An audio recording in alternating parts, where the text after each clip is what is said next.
Christ se présente lui-même à l'église de Pergame, Apocalypse 2:12, comme celui qui a l'épée aiguë à deux tranchants.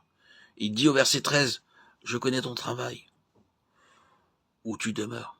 Je sais que là est le trône de Satan. » L'empereur Constantin était le chef de l'église au lieu et place du Seigneur Jésus-Christ. Le roi Henri VIII voulait divorcer avec Catherine d'Aragon afin de se marier avec Anne Boleyn. Ainsi, il se sépara de l'église catholique romaine et devint le chef de l'église d'Angleterre. Mais Christ ne peut pas régner sur une église où un homme s'arroge l'autorité. L'église est alors avertie de ne pas manger des choses sacrifiées aux idoles. Dans Nombre 23, 4, 11, Balaam bénit les enfants d'Israël au lieu de les maudire. Il ne souhaitait pas faire cela, mais Dieu l'avait obligé à les bénir. Plus loin, dans Nombre 25, 1, Balaam donna un mauvais conseil. Il persuada habilement quelques enfants d'Israël de conclure des mésalliances, ce qui amena le peuple à adorer les idoles d'Is. Et Israël se joignit à Baal-Péor. Nous pouvons qualifier la doctrine de Balaam, doctrine des mésalliances, c'est-à-dire des croyants mariés à des incroyants. Dans 2 Corinthiens 6, 14, 18, nous lisons pourquoi l'alliance avec des incroyants est nuisible.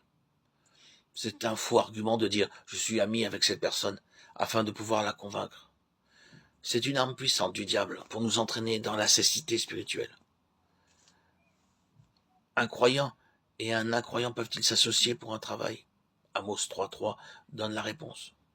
Deux hommes marchent-ils ensemble sans s'être concertés? Cette église avait aussi parmi ses membres des gens attachés à la doctrine des Nicolaïtes, Apocalypse 2.15. Le peuple adorait le prédicateur qui pouvait attirer des foules, ce que Dieu haïssait. C'est la doctrine de l'autorité conférée à l'homme dans l'église de Dieu. Les anglicans adorent même l'évêque et se prosternent devant lui. Parce qu'il porte de longues robes, le peuple adore le prêtre et lui embrasse les pieds. Cependant, Dieu dit dans Apocalypse 2.16 qu'il combattra avec l'épée de sa bouche contre de telles choses. Cette épée est la parole de Dieu, et la parole de Dieu doit être honorée. Nous devons nous prosterner, nous agenouiller dans la prière uniquement devant le Seigneur Jésus-Christ. Dans Philippiens 2.10, nous lisons que tout genou fléchira devant lui. Et dans Éphésiens 3.14, l'apôtre dit « Je fléchis les genoux devant le Père de notre Seigneur, Jésus-Christ ». Dans l'église primitive, il était d'usage de s'agenouiller pour prier. L'agenouillement est une marque d'adoration. Nous voyons cela dans Actes 20.36. Lorsque l'apôtre s'agenouilla et pria avec les anciens de l'église d'Éphèse, et encore dans Actes 21.5 à Tyr, l'apôtre s'agenouilla sur le rivage avec les hommes, les femmes, les enfants, et pria. Dans Actes 7.60, Étienne s'agenouilla et pria, alors qu'on le lapidait. Dans Actes 9.40, Pierre s'agenouilla et pria devant le corps de Tabitha. Les croyants actuels s'assoient et prient, cela porte les ténèbres. Obéissez à la parole de Dieu dans votre vie privée, dans votre famille et dans votre vie d'église. On plaisante aussi souvent dans les réunions de croyants, et spécialement parmi les jeunes. Nous devons les reprendre et enseigner aux jeunes comment ils doivent honorer Dieu. Les croyants doivent être enseignés pour garder leur oreille sensible à la parole de Dieu.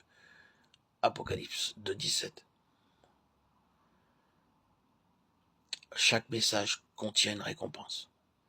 La récompense promise est la manne cachée, la nourriture spirituelle dont nous avons besoin pour la nouvelle vie.